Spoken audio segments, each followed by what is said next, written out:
Hoje eu queria estar falando sobre as relações, né? Nesse momento que a gente está revendo as nossas relações, né? A relação com o mundo, relação com as pessoas, relação com a gente mesmo, né? Eu queria saber como é que ficou a relação médico-paciente. Por exemplo, o médico está tendo que ser mais psicólogo hoje em dia?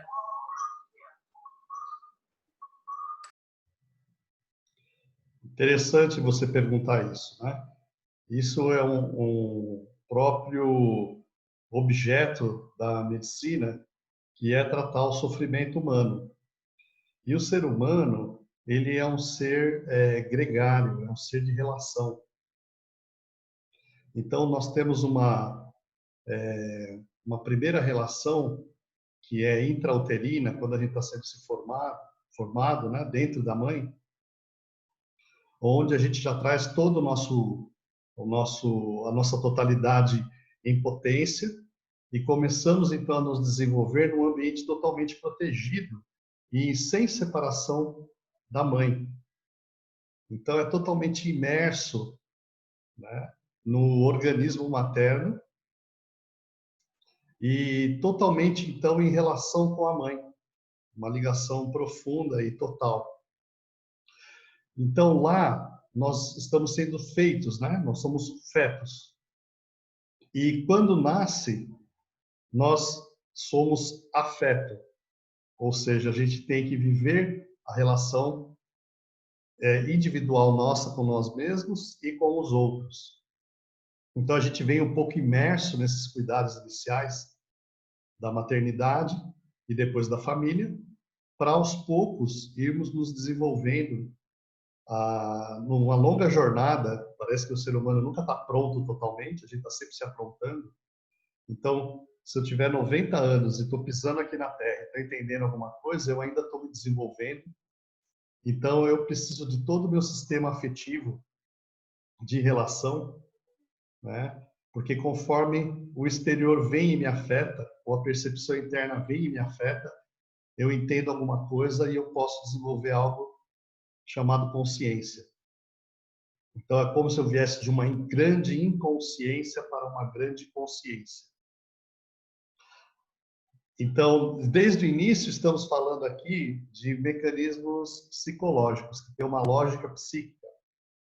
Então, a medicina nunca foi separada disso. Até todos os grandes iniciadores da psicologia ocidental eram médicos, né? A gente pode citar o Freud, o Jung, e antes dele, outros médicos, né? Em sua maioria, apesar de existirem linhas psicológicas na filosofia, na própria tradição religiosa. Tem vários entendimentos que a humanidade já fez sobre a psique. Mas isso é importante porque na homeopatia nós não separamos. Como é feita essa separação cartesiana entre a mente e o corpo.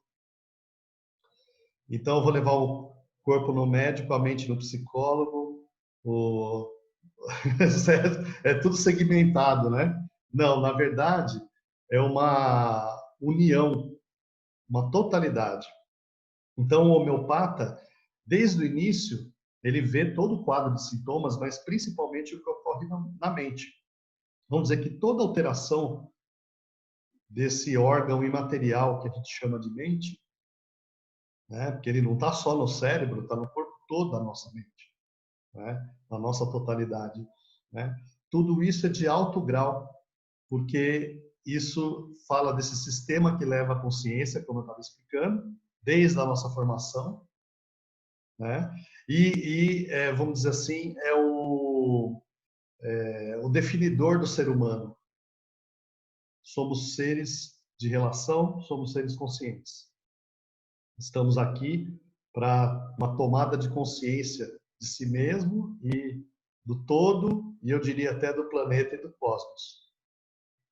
Então, eu tive o privilégio de aprender a homeopatia com o Dr. Galvão, do Jorge Washington Galvão Nogueira, e o Galvão, ele falava que a individualidade era difícil da gente prospectar, porque ela começava em algum ponto dentro central dentro do indivíduo, ontológico, o ser do indivíduo. E terminava aonde esse ser alcançasse. E muitas pessoas alcançam distâncias muito grandes, são capazes de entender o universo, o cosmos. Então, o centro a gente sabe onde está, mas até onde pode ir está em aberto para cada um. Então, o homeopata é sempre esse pesquisador, vamos dizer assim, da totalidade do organismo e principalmente da mente.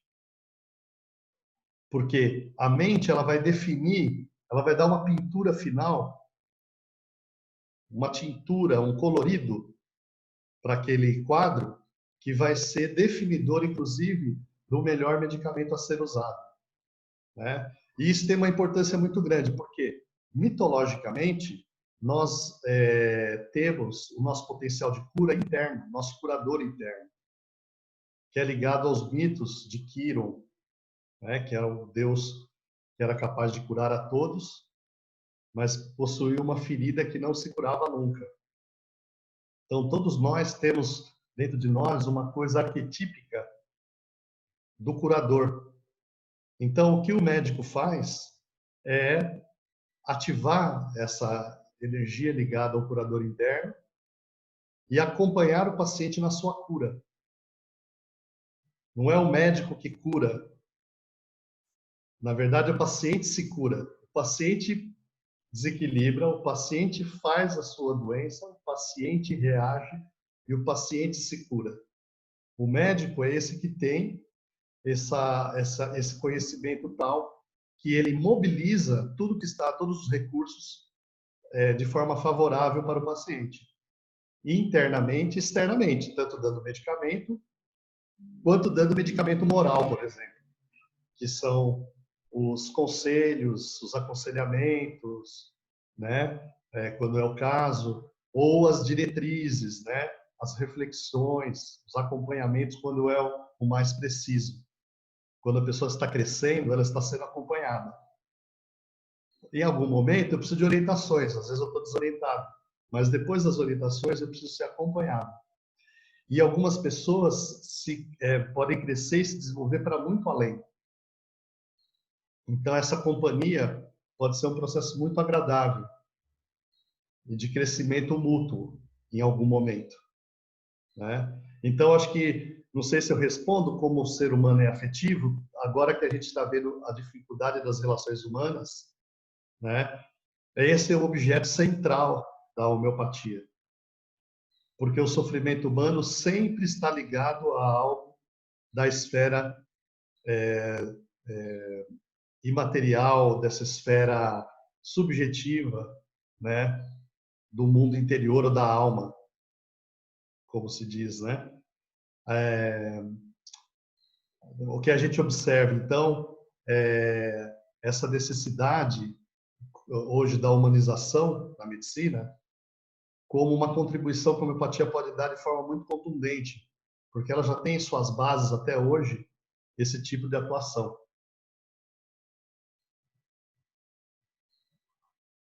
Legal, Walter, é interessante a complexidade, né? E a única coisa que fica é a tristeza de ver que a gente está interagindo muito pouco, né? As interações diminuíram nesse momento, né? Então quer dizer que a nossa afetividade está pouco trabalhada também, né?